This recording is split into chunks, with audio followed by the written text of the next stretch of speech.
कि छोटू के आज ट्रेन भी आ छोटू चल जी है दिल्ली। छोटू छोड़ के जा लगले छोटू। तो अभी हो रहा बा सुबह के 11 बज रहा बा। हमनी के नाश्ता पानी करके खेत पे आ गई बनिया। जय श्री राम भाई जी लोग। जय श्री राम भाई लोग। जय श्री राम भाई लोग। हम अभी नाश्ता नहीं कैले, हम जाके कर रहे अभी छोटू नाश्ता निखन कैले जाके करी है अभी। ओकरा बाद चल जाए के बाद ट्रेन के पटरी पे। हाँ तो बड़ा अफसोस के साथ में कहे के पड़ता कि छोटू के आज ट्रेन भी आ छोटू चल जी है दिल्ली। दिल्ली में क्या मकान है भाई जी लोग, बुखड़ा मत समझ भैया। दिल्ली में मकान बा, सब फैमिली रहे लो। छोटू चल जी है अब बाचब जा। हम रिकित हरिओम को लेके बाचब जा। हमनी के अल खेत पर ऐसे आइल बड़िया कि हमनी के चल रहा बा खेत के पटावन। तो बोरिंग तो हमारे वाली बंद भी है, लेकिन हई हमार मोटर जौन समरसेबुल बा उ चल रहा बा। तो देखी जरूर सबके हम दिखावा तनी इ चल रहा बा। अभी देखी जा पंछी के पता बा कहा जाला देहात में हमनी की। हाँ इ पंछी के अशुभ मानल जाला। इ टिटिहरी कहाली स टिटेहे टिटेहे टिटेहे करके घूमे लगली स। आ कनी के अशुभ चीज ही हनु कि जहाँ ई गाँव में घूमेली स उ गाँव में केहू ना केहू डगरियाला, यानी कि मरियाला। तो यह कुल एक प्रकार से किवदंती है। ये सब ऐसा कोई चीज़ ना होला। हर एक जानवर हमनियों के तो जीवे जंतु नु जा इंसान भी। तो हमने कहा अपने आप का शुभ मानले बन जा। ऐसे हूँ कोनो पंछी या जानवर का शुभ ना माने के चाहिए। ये सब किवदंती हटे, पुराना जमाना में मानल गई बा। वैसे हमने कहा कि बिलाई रास्ता काट दी तो आगे ना बढ़े के चाहिए। ये से आगे ना बढ़े के चाहिए। एक पीछे रीजन ई रहे, लॉजिक ई रहे पहले के कि पहले लाइट के जमाना ना रहे। अब बिल्ली रास्ता काटत रहे का मतलब बिल्ली जब कहीं से पार भइल तो जब आस पास जीव जंतु कुछ ना कुछ बाणे इस वजह से वो क्रॉस कर दिया। तो पहले ये सब गाड़ी के तो जमाना रहे ना, आदमी पैदल यात्रा करते हन। ऐसे होखे कि ना बिलाई रास्ता कट ले भैया कुछ बा आगे, ऐसे पार मत करो, ईटा फेंक दो कि मैंने जो जीव जंतु हो केहू तो भागी जाओ हटी जाओ। तो ये सब रीजन रहे। हमनी के हर एक चीज़ के पीछे लॉजिक बा।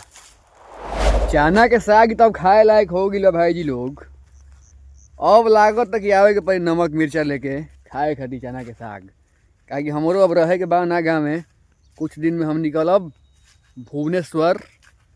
तरुआ सबके दिखाई भी यात्रा अपन ओनिए रहल जी। कुछ दिन जगन्नाथपुरी घूमल जाई। तरुआ सबके पूरा दिखाई सीन। हम फिलहाल साग ही खाई जाओ। लेखी साग है नु अब खाए लायक हो गई बा। कैसा लगा तरुआ सबके, क्या बुझाता है? खाए लायक हो गई बा कि ना?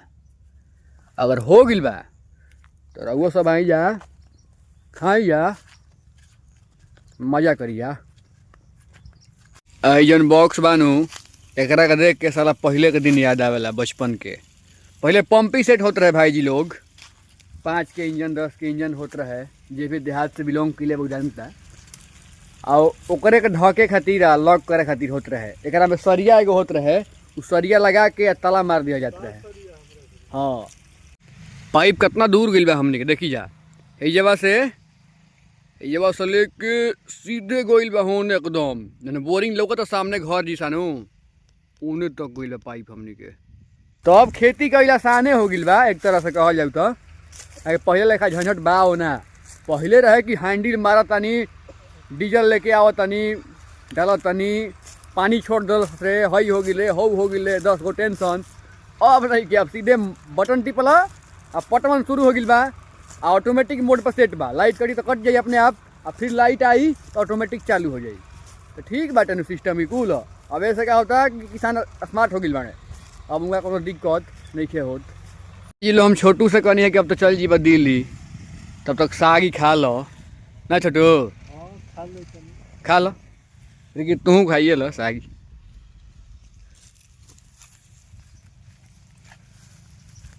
खा लो छोटू।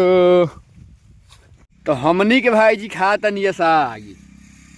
आज बचपन में हमनी के साग खात रही जानू तो कहत रही जा ई पान हो।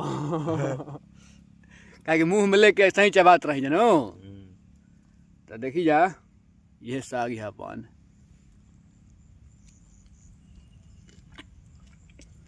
भाई जी लोग साग खाते हैं, कोनो जहर नहीं खिजा खाती है। हटे भी बिहार के साग। हाँ कबो को जानकारी लेवे के पड़ला कि साग पर जहर नहीं छिटल न तो खैला के बाद उही पेट में दर्द का बढ़ला नु कि फिर खाए के पड़ला ऐसी लक आ लुपिस लाइड ना रे गेट गाड़ी गर्दन पे चढ़ जाए आ गाड़ी गर्दन पर चढ़ जाला जैसे छोटू के चढ़ल बा। एक बार यह गाड़ी के हमने के पीछा कर रही है याद बनो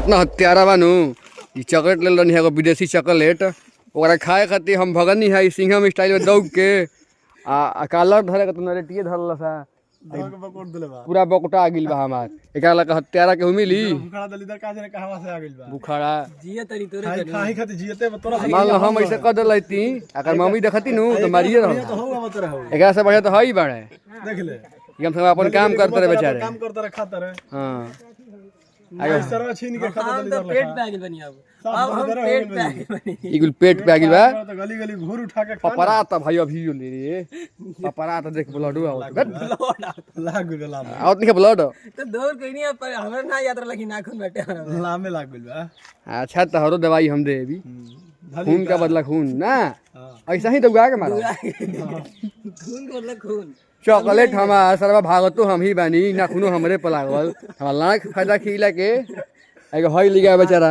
खाए के लाना मिला के को हई लाम अगले हमर बाबू अपना मन हम छिल के दे देनी है खाए के ना बरे दू को बोले बता का दलीदर ना ना हम तोरे के देतनी है छिल के एकरे के देती हम तो खइला नहीं है एगो दू दौड़ले बड़ा से तो पीछे हां एगो तीन गो चार गो रहला एगो दनी है ओकरा के छोटुआ के कहां से लेला के और दिला संतोष भैया विदेश से के बेटे वाह रे भाई हां विदेशी है का चाहिए पोलैंड का हुआ ठीक ठाक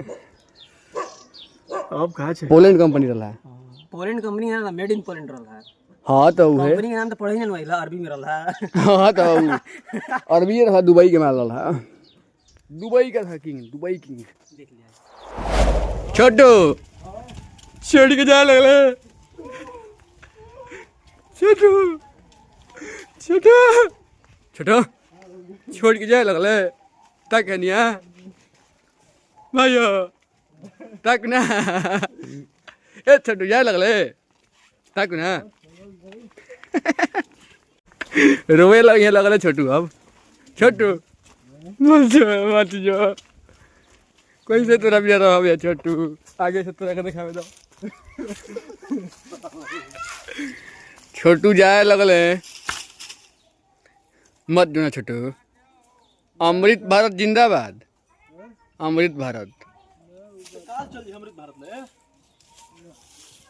आका डिस्टर्ब करे कर रहा आखिर सीटा एथी है नहीं कन्फर्म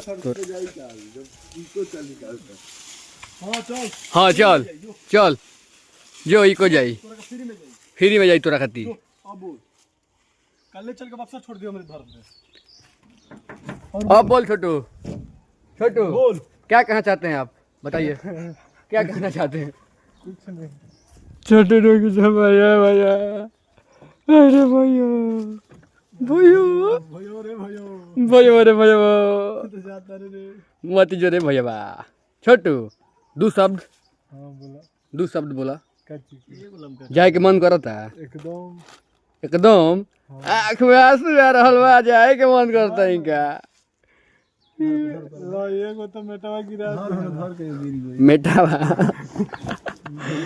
मेटावा हणिया धइल रही जा ए छोटुआ लागे ला बउआ स्मार्ट का माने एथी लेखा लागेला ई कमनिहार लेखा महीना के मारत तो 25,000 रुपया ई हाँ देखे में बौरा लेखा लागत न 25,000 रुपया मारत है ई आ महीना में बेच दिए भैया कुछ 200 250 500 500 ठीक है बा 600 1000 जाके मेरी गोड़ लागिले पूछ दे दिए ना दत तो नहीं गोल लगा तो नहीं कुछ तुम ही दे दो ठीक है बा लगी हो ठीक तोरा है खातिर हम मना केले बानी के बो ना तू जब कह तब का दिक्कत एकदम ई कुल छोटा मोटा बात ना कहीं छोटू हमारा बेरी बड़ा बात पैसा रुपया का तो बात बिल्कुल ना कहीं तोरा खातिर सब फ्री बा तो हमहू अपना छोटू के विदाई कह के आके नहा धोआ के अस्थिर बनी। का कहिए लड़का मायूस रहल है, लेकिन सच्चाई ये बा, फैक्ट ये बा, सबके जाए के बा भाई कमाए, बैठ के तो काम चली ना, घर कमाने से चलता है मित्र, कमाना पड़ेगा। तो ठीक है भाई लो, फिर कल में जी नया ब्लॉग में नई उम्मीद नई शुरुआत के साथ, फिलहाल के लिए जय श्री राम। जिया जिया हो बिहार के लाल।